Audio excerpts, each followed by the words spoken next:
Hi folks, I'm making a video blog today about the Kinsey scale of sexuality. Many of you might be familiar with this.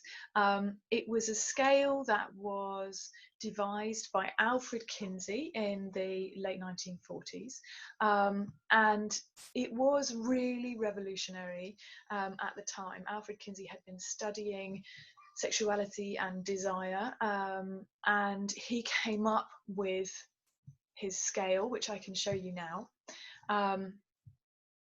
So what you can see here is that this idea really took on the narrative of the time, and still is the dominant narrative of our time, that people are either totally gay or totally straight, and now we might talk also about people being bisexual.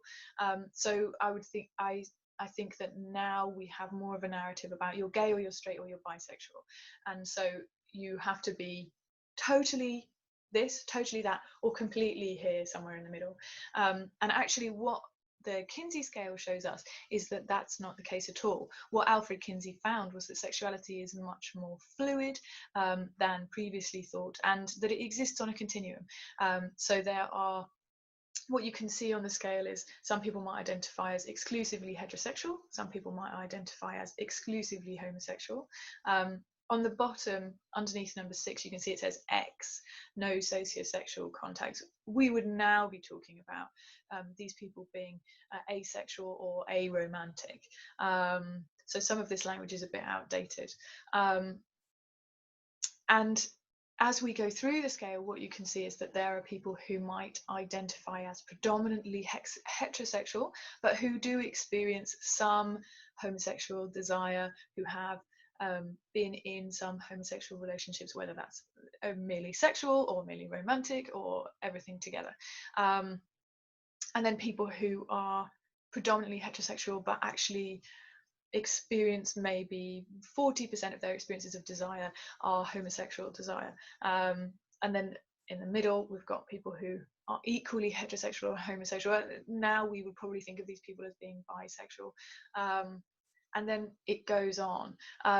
So I think this is a really useful lens through which we can view our own sexuality and the sexuality of other people in our community, in our society, our family. Because it really brings our understanding of sexuality into this place that actually we don't have to be one thing or another. It's not black and white. And you may have experienced throughout your life predominantly sexual and romantic attraction to people of the opposite gender, and it may be that actually now you're suddenly experiencing sexual romantic desire for somebody who is the same gender as you, and that might feel really confusing. And actually what this Kinsey scale allows us to do is to understand that that is all really normal. It's a normal part of human sexuality to experience desire for different people, maybe at different times in our life, and it's not something that in and of itself needs to be concerning.